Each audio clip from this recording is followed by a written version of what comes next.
2020년도 갑자기 불어닥친 코로나19의 이 예상치 못했던 아픔과 또 전염병 때문에 뭐 우리나라뿐만 아니라 전 세계 경제가 마비되고 또 모든 우리 일상이 멈춰버리고 참 항상 불안에 떨어야 되는 이런 삶을 살아가고 있어요. 오늘도 여러분 이렇게 예전에는 여러분의 은혜 받는 이 아름다운 모습, 밝은 모습을 이렇게 찍어 올릴 수 있어서 얼마나 행복했는지. 근데 마스크를 쓰고 있으니까 얼마나 다행인지 몰라요. 여러분의 실체를 우리 시청자들은 잘 알 수 없는 것 같아서 고맙기도 하지만, 여러분 2020년도 여러분의 삶은 어땠어요? 내 생각대로 내 뜻대로 풀리지 않아 아프고 참 고민스럽고 억울하고 답답했던 일들도 많으시죠?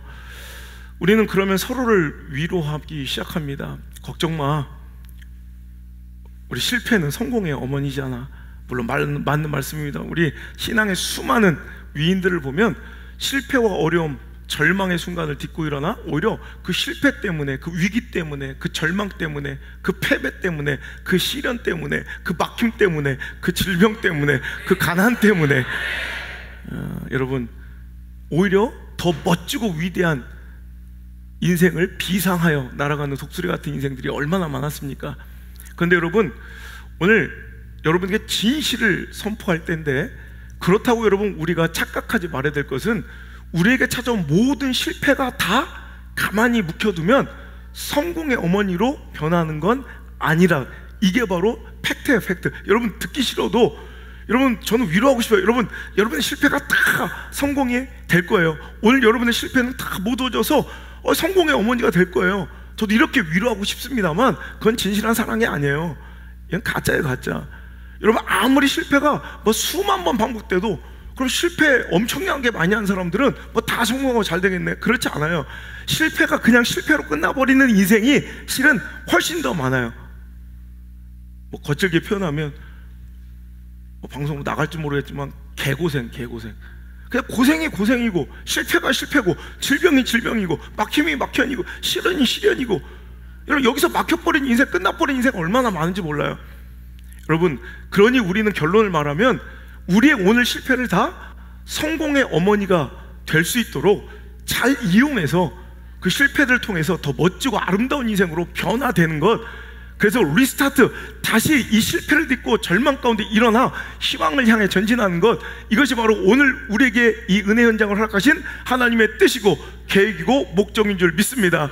여러분 2020년도 꽉 막혔던, 실패했던, 주저앉았던, 절망했던 여러분의 삶을 딛고 일어나 다시 한번 리스타트, 다시 한번 새 출발해서 여러분 오늘 모든 여러분의 걱정거리, 근심거리가 간증거리 되고, 여러분의 신음소리가 찬양소리가 되고, 한숨소리가 여러분 영광의 노랫가락이 되고, 여러분의 꿈과 소망이 현실이 되며, 여러분의 기도 제목이 응답되어 감사 제목 되는 아름다운 축복이 여러분 것 되시기를 주의 이름으로 축원합니다. 여러분, 제가 생각대로 되지 않는 건 참 멋진 일이다 라는 책을 써가지고 많은 분들이 그 책 제목의 은혜를 많이 받으세요. 여러분 생각대로 되지 않는 건 참 멋진 일이에요. 왜? 생각지도 못했던 일들이 벌어지거든요. 내 예상대로 되지 않는 건 참 멋진 일이에요. 내가 예상치도 못했던, 우리 인간의 허접한 수로는 감히 꿈꿀 수도 없었던 하나님의 한 수, 즉 신의 한 수가 이제 우리 삶에 개입될 수 있기 때문이에요. 그렇다고 내 생각대로 되지 않았던 모든 삶이, 내 예상대로 되지 않았던 모든 삶이 다 변하여 좋은 일만 되면 얼마나 좋겠습니까마는 실은 그렇지 않을 수 있는 경우가 더 많다는 거예요. 오늘 어떤 사람은요, 저렇게 살면 또 실패할 텐데, 저렇게 살면 또 억울해할 텐데, 저렇게 살면 또 시험 들 텐데, 뻔히 예측되는 실패 현장으로 급히 달려가고 있는 인생들이 있어요. 마치 절벽을 하는데 치닫는 위태위태한 인생들처럼 말해요. 오늘 저 여러분은 그런 못난 인생 되지 않고, 여러분 실패 때문에 오히려 주저앉아 낙심하여 오히려 무너진 인생들 아니라, 그 실패 때문에 더 가치있고 멋진 인생으로, 저처럼 말해요, 그 수많은 실패들이 모두어져 그 실패라는 조각조각 퍼즐을 맞춰보니 아주 멋진 작품과 같은 인생이 되었더라 간증할 수 있는 우리 사랑하는 모든 성도들 되시길 주의 이름으로 축복합니다. 그러면 어떤 실패가 성공의 어머니가 되지 못하고 그냥 실패가 실패로 끝나버릴까요? 아무리 실패를 많이 해도 소망이 없는 실패는 바로 첫 번째, 실패로 인하여 낙심하고 이제 도전과 또 다른 삶의 몸부림을 중단해버린 사람들, 이런 사람들은 그냥 실패가 실패지 실패가 또 다른 성공의 어머니로 이어지지 않는다는 거예요. 여러분, 오늘 읽은 본문의 말씀의 주인공인 베드로를 보세요. 아주 처절한 패배예요. 아주 철저한 패배예요. 여러분, 그는 직업이 어부입니다. 이런 사람이 자기의 모든 역량과 경험과 테크닉과 노하우와 스킬을 싹 다 집약해서 오늘도 고기를 밤이 새도록 잡으려고 노력하였지만 한 마리도 잡지 못한 그 실패 현장, 그 현장에서 베드로는 어떻게 반응하였기에 그는 이제 우리가 읽었던 말씀의 결론, 엄청난 축복을 받고 이제 배가 잠길 정도로 만선이 되는 축복과 함께 더불어 그는 그냥 먹고 사는 인생이 아니라 사명자의 인생, 꾸역꾸역 밥 먹고 살아가는 연명의 인생이 아니라 큰 꿈과 비전을 갖고 살아가는 사명자의 인생으로 변화돼서, 여러분, 오늘날까지 2000년이 지난 지금까지도 그 명성과 이름이 줄어들지 않는 위대한 인류 역사의 획을 긋는 이름이 될 수 있었는가? 오늘 말씀을 보니까요, 재밌는 것은 예수님께서 그 실패한 어부 베드로에게 찾아왔을 때 그는 어떻게 하다가 예수님을 만났는지를 볼까요? 자, 1절 2절 읽겠습니다. 시작. 무리가 몰려와서 하나님의 말씀을 들을새 예수는 게네사렛 호숫가에 서서 호숫가에 배 두 척이 있는 것을 보시니 어부들은 배에서 나와서 그물을 씻는지라. 밤이 새도록 그물질을 했어요. 한 마리도 안 나와요. 여러분, 그물질 해보신 분들 알 거예요. 그물질 할 때 그 그물의 무게와 끌어올리는 수고가 얼마나 힘든지 몰라요. 그래도 이번엔 나오겠지, 이번엔 나오겠지, 이번엔 뭐 좀 걸릴 거야, 그래야 내일 아침 여러분 그 물고기를 갖고 와서 팔아 내 가족들을 먹여 살릴 수 있다는 여러분 그 절박한 마음의 희망을 가지고 100번 1000번을 계속해서 그물질하며 그 수고를 하였지만, 지금처럼 막 자동으로 끌려오는 앙망기 같은 게 있었던 것도 아니고 손으로 그냥 계속해서 그 희망을 가지고 그물을 끌어올렸지만 항상 허탕이고 그 그물에는 아무것도 잡히지 않아요. 얼마나 낙심되고 절망됐겠어요. 그렇게 밤새도록 수백 번의 그물질 다음에 이제 날이 새어버리고 고기 한 마리 잡지 못하고 소득 없이 집으로 돌아가야 되는 그 처량한 가장의 모습을 생각해 보세요. 그 마음을 생각해 보세요. 그 그물이 꼴도 보기 싫을 것 같아. 짜증이 나서 던져버리고 싶을 것 같은데 이 베드로는 뭐해요? 오늘도 그 자리에서 그 실패의 현장에서 그 그물을 정돈하고 그물을 정리하고 씻고 있다는 거예요. 왜? 다음번의 조업을 위해, 또 다른 기회를 위해. 그는 그 실패 현장에서도 에이 때려쳐 그냥 확 뒤집어져가 들어가서 막 승질난다고 열불난다고 술 먹고 누워있는 것이 아니라 그는 다시 그 실패 현장에서 다시 그물을 정리하고 정돈하며 오늘도 그물을 씻으며 다음 기회를 도전하고 있다는 거예요.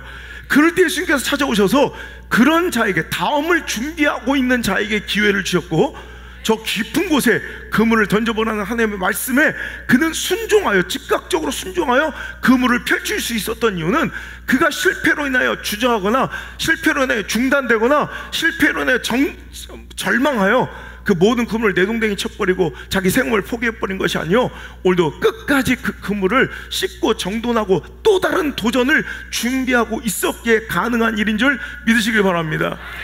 여러분, 말씀의 순종으로 축복을 얻기를 원하십니까? 아무에게나 그 기회가 오지 않아요. 아무리 실패하고 낙담하고 내 뜻과 생각대로 내가 원하는 결과가 나에게 오지 않을 때라도 그래도 희망을 저버리지 않고 끝까지, 절망하지 않고 끝까지 또다시 하나님의 때, 하나님의 방법으로 하나님께서 역사하실 그때까지 오늘도 당신의 오늘의 삶을 성실히 살아가며 또 다음 하나님께서 주실 그 축복의 길을 준비하고 그 도전을 이어가고 있는 자에게 하나님께서 그 순종의 기회와 축복의 기회와 오늘도 놀라운 변화의 기회를 허락하시는 줄 믿으시고요.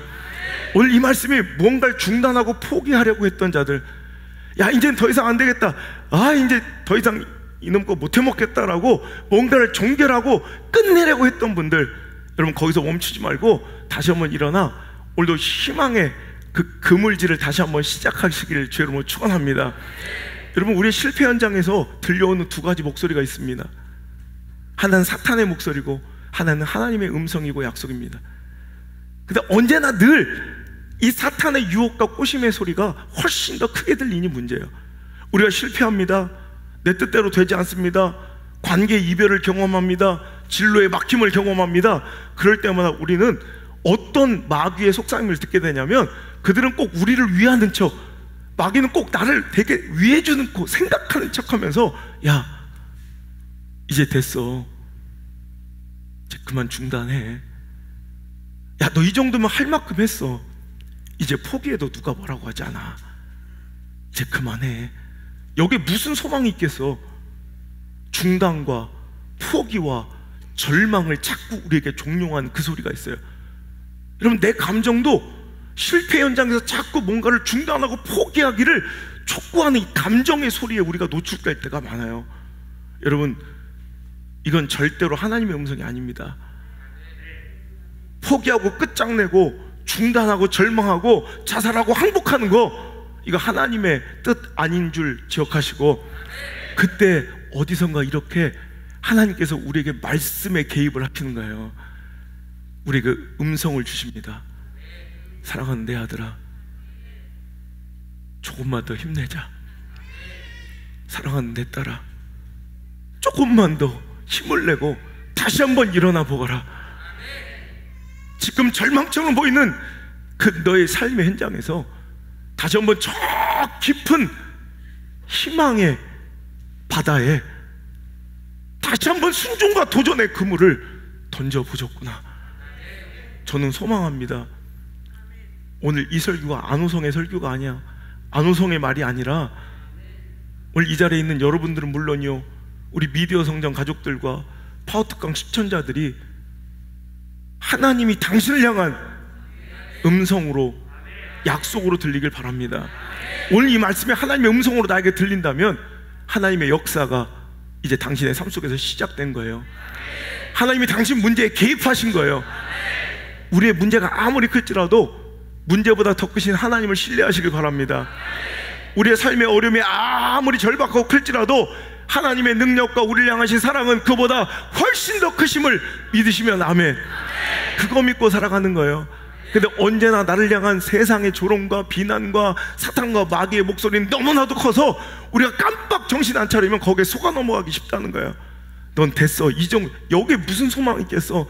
그냥 아싸하게 쿨하게 쌈박하게 그만 도전을 멈춰버리고 이제 그만 때려쳐.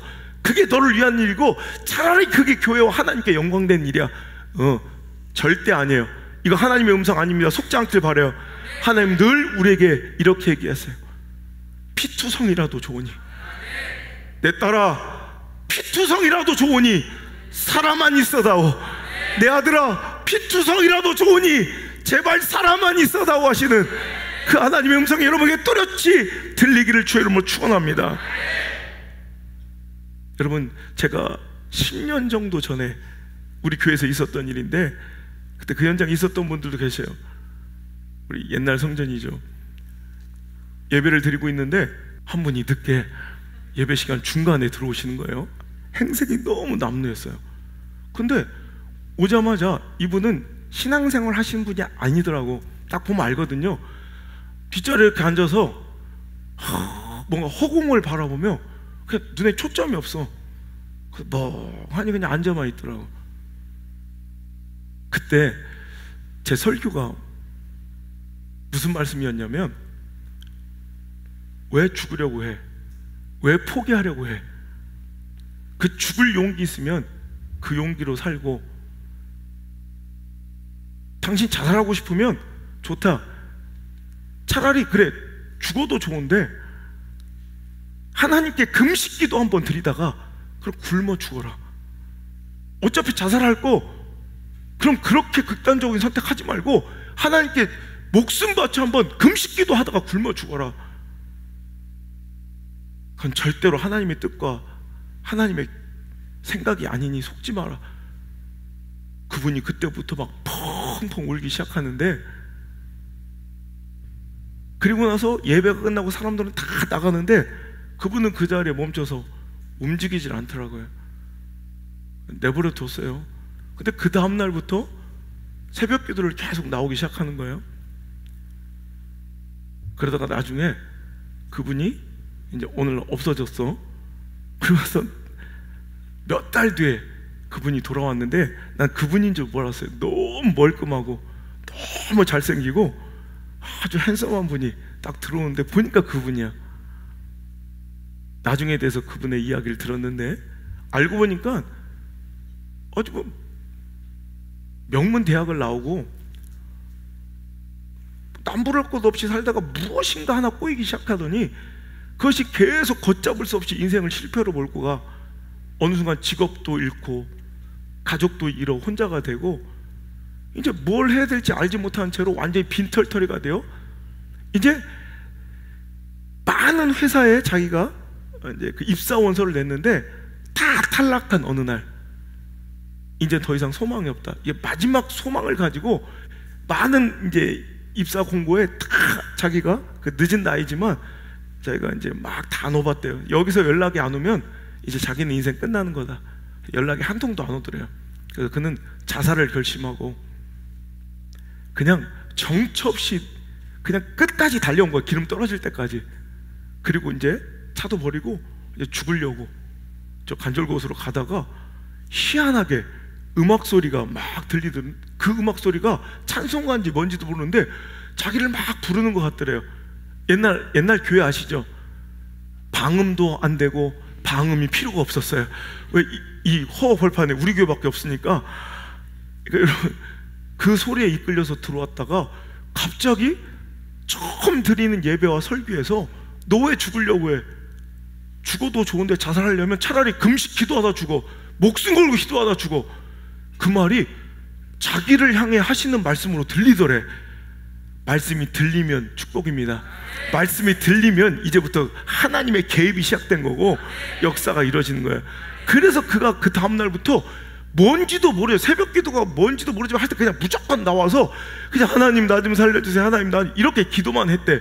그런데 갑자기 일주일 만에 연락이 한 통 왔는데 저 공단에서 한 회사를 중소기업을 이끌고 계신 대표님이 장로님이셨대요. 근데 그 장로님이 새벽 기도를 하는데 그 입사 원서를 받았는데 그러니까 누가 자기 직원을 채용해야 되는데 그분은 그 전공도 다르고 경력도 완전히 거기와 상관이 없어서 여기에 낼 수가 아예 자기가 원하는 사람이 아니어서 그 던져두었던 그냥 완전히 그 서류 심사에서 탈락했던 이 사람이 자꾸 생각나더라는 거예요. 근데 하나님 저는 이 사람이 필요 없습니다. 우리 회사는 별로 도움이 안 됩니다. 아무리 해도 이 사람이 계속 생각나면서 하나님께서 이 사람을 좀 써라라는 마음을 주시더래. 그래가지고 전화를 해서 내가 교회 다니는 장로인데 하나님이 자꾸 당신을 이렇게 쓰라고 해요. 이렇게 쓴다고. 그래가지고 그 회사에 입사를 해가지고 번듯하게 이제 잘 살게 되셔서 그 감사 인사를 전하시려고 우리 교회에 들렸던 거예요. 여러분 오늘 실패 현장은 누구나 있어요. 제가 설교했던 제목에 Failing Forward, 실패하며 전진하라. 우리 인생은요 실패하고 넘어지고 자빠지고 쓰러져 가면서 전진하는 인생이지 누구 하나 꽃길을 달려 레드카펫 걸어가듯 화려하게 그 종점까지 넘어짐 없이 실패 없이 간 인생이 아무도 없다는 거예요. 다 지치고 쓰러지고 넘어지고 실패하고 자빠지고 내 자신이 나를 봐도 꼴도 보기 싫은 형편없는 그 밑바닥에서 누가 더 잘 일어나고 누가 더 빨리 회복하고 오늘도 절망에서 희망을 바라보았느냐, 이것이 우리 인생을 뒤바꿔 놓는 것이지 이제 실패가 없기를 기도하지 마시고 그 실패 현장에서 나는 세상이 또 마귀가 사탄이 상황이 내 감정이 내 관계가 주는 목소리가 아니라 할렐루야 그 큰 세상이 사탄이 나에게 향한 음성이 아니라 아주 작고 세밀할지라도 나를 진정으로 살아가신 우리 하나님께서 나에게 주시는 나를 향하신 하나님의 음성을 듣는다면 그 사람은 회복될 줄 믿습니다. 살아날 줄 믿습니다. 벌써 눈물을 흘리고 계신 분들이 많은데 그거는 하나님께서 당신을 지금 사랑하고 계시고 절대로 이 시간이 우연이 아니라 당신을 살리시려고, 회복시키시려고, 고쳐주시려고, 살려주시려고, 당신의 영을 부흥시켜주시려고 하나님께 당신을 이 자리로 부르신 줄 믿으시고, 마귀의 소리 듣지 마세요. 내 감정의 소리를 듣지 마세요. 하나님의 음성을 들으시길 바랍니다. 사랑하는 내 딸아, 제발 살아만 있어. 내 아들아 견뎌다오 하시는 그 하나님의 음성이 들리십니까? 그렇다면 당신 이제 살아나는 거예요. 회복되는 거예요. 새로운 인생을 베드로처럼 살아가게 될 줄 믿습니다. 폴란드의 한 공항에 미국의 유명한 피아니스트가 도착을 하자 수많은 환영 인파가, 기자들이 그에게 몰렸습니다. 그가 폴란드 바르샤바에서 개최할 단독 연주회를 취재하기 위한 수많은 기자들이 몰렸을 때, 그가 그 공항에서 인터뷰하는 가운데 폴란드와의 인연에 대해서 이야기하며, 자기는 미국인이지만 폴란드를 너무너무 사랑하고 특별히 이 폴란드에 빚을 짓고 있는 사람이라 이야기하는 거예요. 그 이야기를 들어보니 폴란드의 아주 위대한 피아니스트였던 이그니치 얀 파데레프스키라는 피아니스트로 너무너무 존경을 받아서 폴란드의 총리 자리까지 올랐던 이 이그나치 얀 파데레프스키와의 인연을 얘기해 주는 거예요. 인터뷰 자리에서 자기 폴란드에 와 있는 게 너무 감격스럽다는 거죠. 자기는 7살 때 엄마의 등살에 못 이겨 원하지도 않는 피아노를 시작했다는 거예요.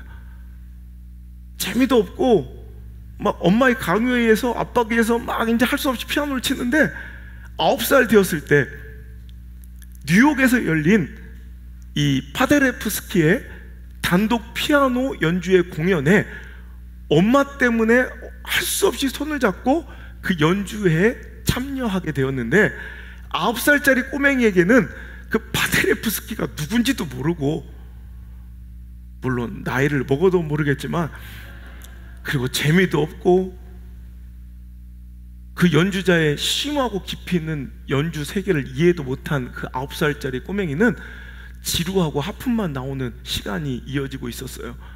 드디어 일부가 끝나고 잠시 이제 쉬는 시간이 되었을 때, 사람들은 팜플렛을 보면서 다음 연주곡 2부에서 있을 더 아름다운 연주와 공연을 기대하며 이제 또 1부에서 받았던 그 감동을 막 되새기고 사람들과 이야기하며 있을 때, 그 어린 꼬맹이는 이제 아무것도 관심도 없고 오로지 마치 홀린 듯 조명 아래 무대 중앙에 있는 그 까만 그랜드 피아노 하나에 마음이 홀려버린 거예요. 그래서 그 9살짜리 어린 꼬맹이가 무대로 성큼성 마치 뭐에 홀린 듯 무대 위로 올라갔으나, 너무 어린 1, 2학년짜리 꼬맹이에겐 사람들은 관심조차 주지 않고 자기 엄마도 이 아이가 무대로 올라간 줄 모른 거예요. 그 아이는 홀린 듯 갑자기 그 거장의 명기, 여러분 아시죠? 음악하는 사람들은 자기 악기 함부로 못 만지게 하는 거 알죠? 그리고 그 그랜드 피아노는 이 폴란드부터 공수해온 굉장히 비싼, 함부로 보험까지 들어둔 손도 못 댈 이 피아노에 갑자기 어린애가 털썩 앉아서 자기가 아는 가장 자신 있는 연주, 젓가락 행진곡을 갑자기 치기 시작하는 거예요. 띵띵띵띵띵띵띵띵띵띵띵띵띵띵띵띵띵띵. 갑자기 장내는 술렁이기 시작하고, 그때서야 그 9살짜리 꼬맹이의 만행을 알게 된 관중들은 막 그 아이를 향해 소리치기 시작하고, 빨리 내려오라고, 저게 뭐 하는 짓이냐고. 그리고 그 부모를 힐난하고 비판하고 징책하기 시작합니다. 저 부모는 도대체 어떤 사람인데 말이야, 저 아이가 지금 저렇게 몰상식한 행동을 하도록 내버려 두냐고. 사람들이 막 소리를 지고 야유를 하죠. 그 9살짜리 꼬맹이는 얼어버린 듯 그 피아노 의자에 앉아서 자기가 치던 연주를 중단한 채, 움직이지도 못한 채 당황하여 울음을 터뜨려버리고 마른 거예요. 막 울면서 어찌할 줄 몰라 몸이 굳어버린 그 소년. 근데 갑자기 그 소년의 등 뒤로 뭔가 따뜻한 기운이 느껴지며 갑자기 얼어서 당황해서 멈춰버린 그 어린아이의 손 위에 따뜻한 온기의 손이 얹어지더래요. 그러면서 따뜻한 숨결의 목소리로, 얘야, 계속해. Keep going. 얘야, 계속해. 너 충분히 잘하고 있어. 지금까지 잘해왔어. 멈추지 말고 그 연주 이 아저씨와 계속 하자꾸나. 그러면서 즉석에서 그 어린 꼬맹이의 젓가락 행진곡에 맞춰 그 거장 파데레프스키가 옆에서 연주를, 협연을 시작하는 거예요. 그 꼬맹이는 그날의 기억을 잊지 못했습니다. 정신적으로 너무 스트레스와 강한 압박이 있는 연주자라는 이 예술가의 삶, 여러분 생각해 보세요. 기능적으로, 기술적으로는 한 악보를 외워서 끝까지 완주하는 건 솔직히 누구나 할 수 있어요. 그런데 문제는 기술적이면 똑같아요. 박자 맞춰 그 악보를 완곡하여 완주하는 건 누구도 할 수 있는데, 거기서 터치 하나, 그 강약 하나, 그 울림과 떨림 하나 손길로 여러분 엄청난 감동을 사람들에게, 회중에게 전달해야 되는 이 프로의 세계는 엄청난 정신적 압박과 스트레스가 많아서 자기는 수도 없이 그 일을 중단하고 뛰쳐나가고 싶었지만, 그때마다 그 파데레프스키의 그 따뜻한 음성을 기억했대요. Keep going. Keep going. 계속해 꼬마야. 너 충분히 잘하고 있어. 계속해. 멈추지 마. 괜찮아.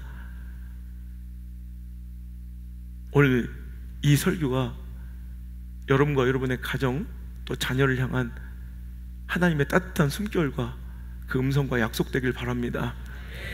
Keep going. 멈추지 마. 계속해. 세상을 너를 뭐라고 평가하고 비판하고 너를 실패자라고 단정할지라도, 아니야, 너 충분히 잘하고 있어. 우리 자녀들을 격려하고 우리 성도들을 격려하기를 원합니다. 우리 서로 힘을 내라고 서로에게 한 박수를 한번 보내. 내 자녀들에게 박수를 한번 보내주세요.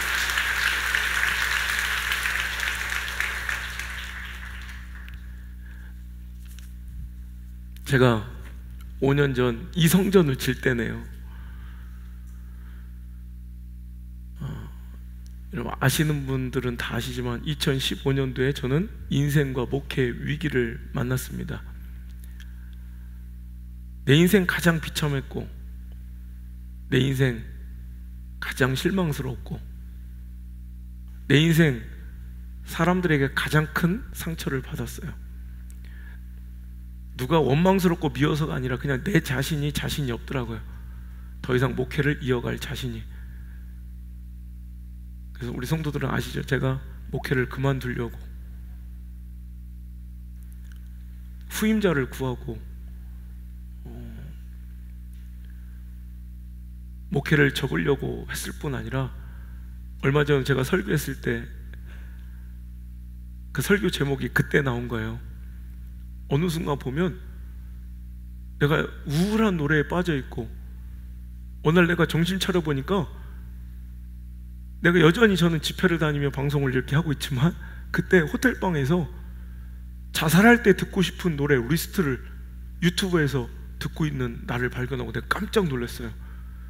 그날 호텔방에 무릎 꿇고 하나님께 기도하며, 그래, 이 목소리를 들으면 안 된다. 이 사탄의 목소리, 이 절망의 내 감정의 목소리에 귀 기울이지 말자.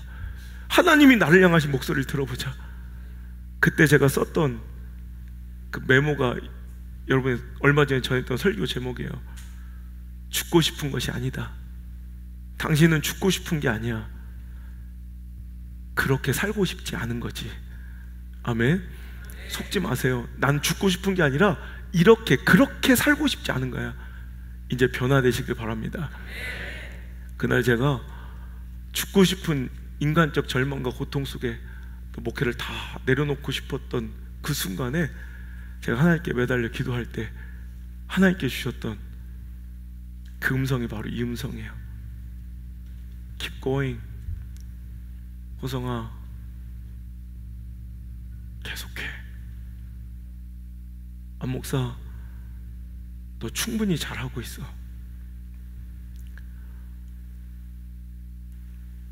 너 지금까지도 잘했고 너 충분히 잘하고 있어. 그러니 계속해라. 전 아직도 그 음성을 잊을 수가 없어요. 오늘 우리 가슴팍에 쓰여있는 이 Keep Going이 그때부터 내 인생의 가장 강력한 고백이고 가장 강력한 내 삶의 원동력이 되었어요. 난 절대 쓰러지지 않아. 실패하고 넘어지고 아픔은 있을지언정 난 절대 포기하지 않아. 왜? 내 하나님께서 그렇게 말씀하셨으니까. 왜 같은 방법을 고집하며 계속 막고 있냐는, 왜 같은 방법을 고집하며 계속 실패하고 있느냐는 거예요. 그게 안 통하면 돌이켜야죠. 그게 아니라면 돌이켜야죠. 아니, 신앙 가운데 그 좋은 것들도 다 주님 앞에 순종하고 버릴 수 있는 분들이 그 악한 것은 왜 못 버려요?